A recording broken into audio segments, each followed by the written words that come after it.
Hi students, after the presidency of George Bush, we come to the presidency of Barack Obama, which was a historic presidency because he was the first president to be multiracial. He was the first African American president. It marks an important step on the road to civil rights for African Americans in the history of the United States.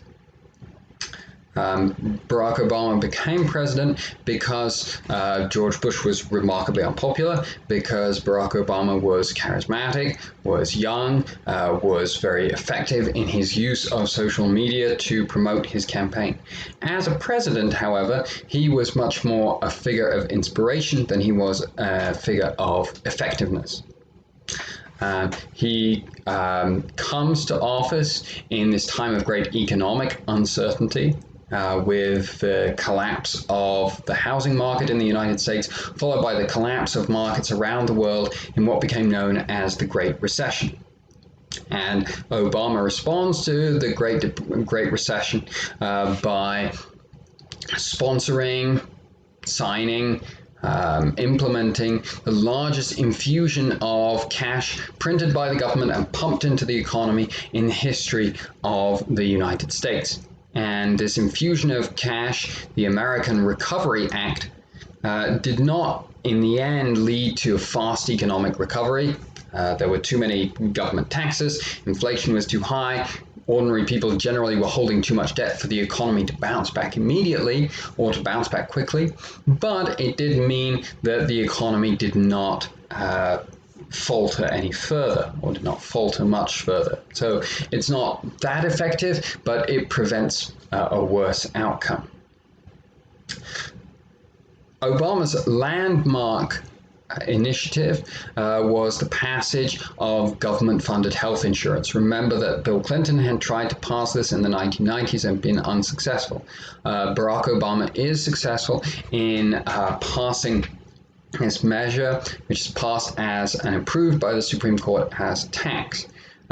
Everyone was required to have health insurance. Those who did not have health insurance, or those who did not provide health insurance for their employees, were forced to pay an extra level of tax, a tax penalty essentially. This was a landmark decision. It was a landmark moment in the history of American healthcare because all Americans were required to have healthcare, and because Americans were able to buy health insurance directly from the government. This had never been done before. Nevertheless, the Affordable Care Act that's passed by Obama doesn't lead to a huge number of people registering, signing up with this healthcare service. Some certainly, but not a huge number. And the rollout itself is plagued with inefficiencies. So again, the ideas are significant here. The idea that most people in the United States, or at least a significant number of people in the United States, accept that this is a good idea and are willing to support a president pushing this through, that's significant.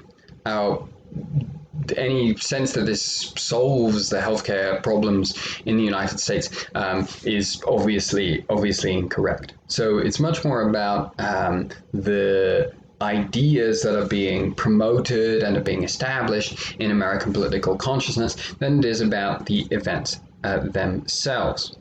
In foreign policy, Obama attempted to withdraw the United States from its involvements overseas. He withdrew troops from Iraq. He attempted to withdraw troops from Afghanistan. Nevertheless, neither of these withdrawals are successful. Iraq remains violent and unstable and dependent on at least military aid from the United States. And American troops are still unable to leave Afghanistan, are still unable to establish the peace that would be necessary for an orderly withdrawal. And we see this instability throughout the Arab world. In 2010, 2011, we see a series of uprisings against Arab dictators, overthrowing of these dictators. Obama provides American military aid to support the overthrow of one of the most infamous of these dictators, Muammar Gaddafi, the ruler of Libya. But again, once the dictators have been overthrown, what emerges in their place generally is not much better. Often it's a more violent, less stable, poorer society than that which existed before. So these are Obama's foreign policy efforts, successes, and failures. As we move towards the second decade of the 21st century, which is where I'm going to stop this course, we also start to see that American politics is increasingly divided, and that there are movements on both the right and the left that are dissatisfied with the state of American politics. On the right, we have the Tea Party, which emerges as a movement that feels that government involvement of the federal government in its citizens' lives has become too overreaching, has reached a point of overreach. Now with the Patriot Act, sponsored by a Republican administration, which they condemn, and also with healthcare promoted by Obama, they feel that the United States government has too much power in the lives of its citizens. And so they call themselves the Tea Party. They claim that they are returning or trying to return the United States to the freedoms that its citizens were originally supposed to enjoy. And then on the left, we have the group called Occupy Wall Street, which stages protests and demonstrations in Wall Street in 2011. Occupy Wall Street was less politically successful than the Tea Party, which elected a large number of candidates to Congress and to the Senate in 2010. But Occupy Wall Street wasn't really focused on politics. Occupy Wall Street, like the Tea Party, saw that parts of American society were becoming too powerful and too dominant. But for them, the problem was not government, as it was for the Tea Party. For them, the problem was large corporations. The corporations were exercising too much power over ordinary people's lives. And so their protests were against these corporations. So I'm going to halt the class there. We're coming towards the end of 2011. I think it's very difficult to provide an effective context to talk about and identify what's most significant in the years from 2010 to 2020.